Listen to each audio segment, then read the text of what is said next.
To solve this problem, we're going to do factor by grouping.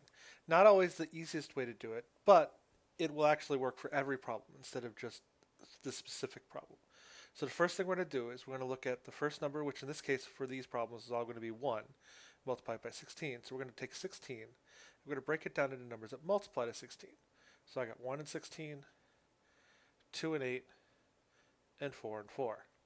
We are then going to add those numbers together to see what we get. So 1 and 16 is 17, 2 and 8 is 10, and 4 and 4 is 8. The number in the middle is what I'm looking for. So I'm looking for a positive 8. So I'm going to use the 4 and the 4. So now I'm going to split up that middle term. So I have x squared plus 4x plus 4x plus 16. Now we're going to split it down the middle, and we're going to look for something that can come out of this side. And this side, I can take out an x. So I take out the x squared. So I'm left with x plus 4.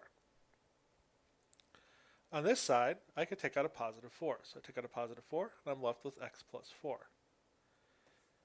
Now we look, the two parentheses are exactly the same. So that's the x plus 4. Then we write what's left over inside the other parenthesis. In this case, it's also x plus 4.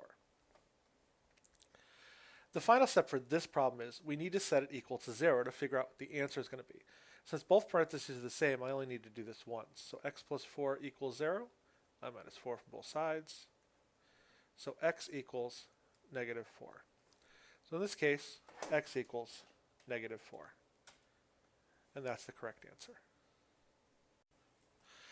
This problem, I'm going to factor using a little shortcut for factoring quadratics that have an a, which is the number in front of x squared, of being 1.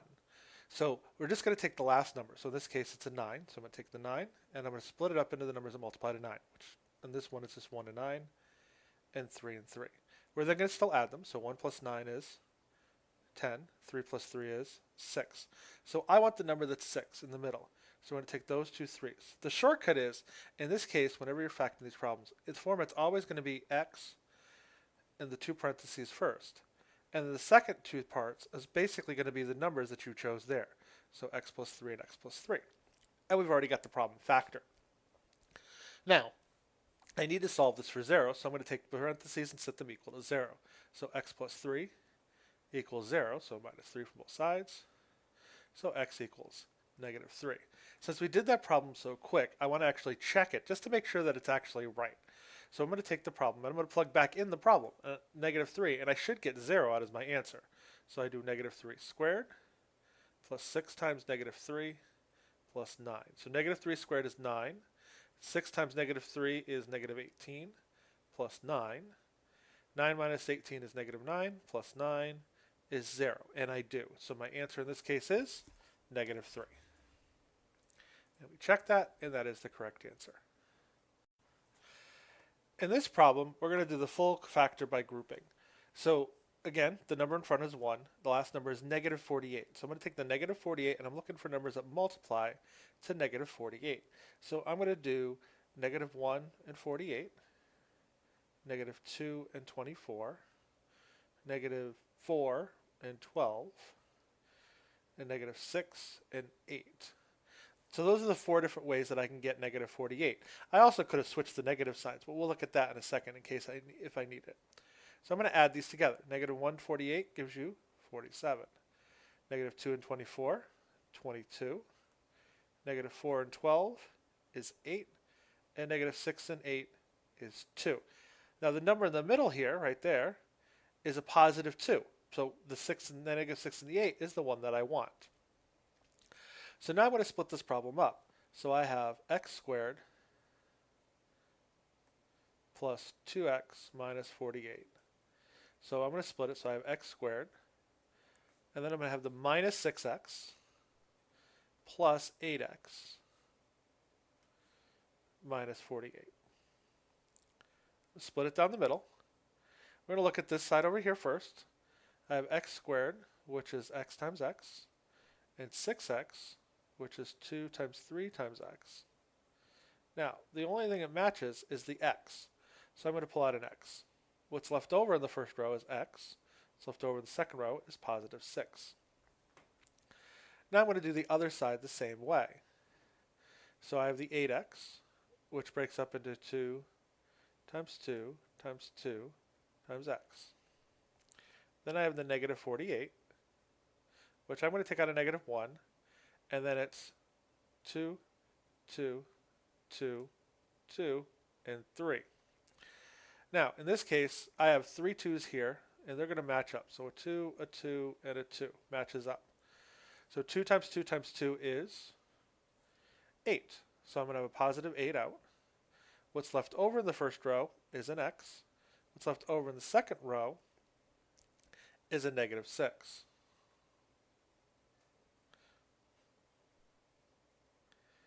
Now, in this problem, if you've noticed, the first thing you always want to look for is, well, do the parentheses come out to be the same? Well, in this case, they don't. We made a mistake. So let's go back and look at our problem real quick to see where our mistake is. In this problem right here, I had a negative 6x. I forgot to pull out the negative sign.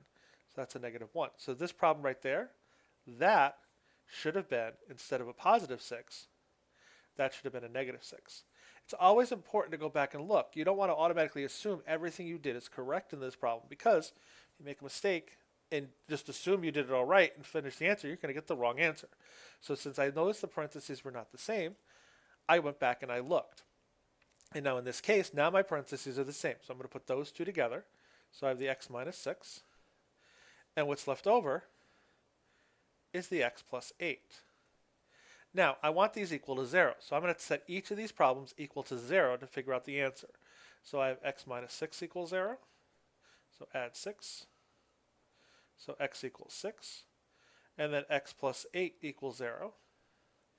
So minus 8 minus 8. So x equals negative 8. So my two answers are 6 and negative 8. And those are the two answers to this problem. Check answer, and it's the correct answer. In this problem, we're going to use the shortcut method, but we're also going to check at the end just to make sure that it comes out to be the right answer. So since we can use a shortcut because a is 1 in this case. So I'm going to take the 2 and split it up. The nice thing about 2 is it always comes out to be the same numbers. So in 2, I have 1 and 2. There's only two numbers that I can multiply to get 2. But now if I add 1 plus 2, I get 3. Notice the one in the middle here. The middle one here is a negative 3. I don't want a positive 3. So what I can do is, instead of doing positive 1 and positive 2, I can do a negative 1 and a negative 2, because two negatives do make a positive. So negative 1 and negative 2 do give me the negative 3 that I originally wanted. Now the trick is x, and then I put the two numbers. So in this case, it's x negative 1 and x minus 2. There's my factored pairs. Now I need to solve this for 0 to figure out the answers. So what I'm going to do is I'm going to take x minus 1 equals 0, add the 1 to both sides. So x equals 1. Then I'm going to take x minus 2 equals 0, add the 2 to both sides. So x equals 2. I now have to check the answer to make sure they're right. By checking it, each problem should come out to be 0 in both cases. So my first one I'm going to do is 1 squared minus 3 times 1 plus 2. So 1 squared is 1, minus 3 plus 2, negative 2 plus 2, that's 0. So that one works. Now let's try the other one. Plug in the negative, or plug in the 2. So I have 2 squared minus 3 times 2 plus 2. 2 squared is 4, minus 6 plus 2, negative 2 plus 2 is also 0. So both answers work. So we'll put them in here. So I have 1 and 2. Check my answer, and it is correct. Okay, so this is the last problem I need to finish this topic. And as anybody who knows has worked in Khan Academy, the last problem always seems to be the one that trips people up, and then you have to start all over again, which nobody really wants to do. So we're going to take extra care working on this problem, and we're going to check our answer at the end to make sure that it actually comes out to be correct.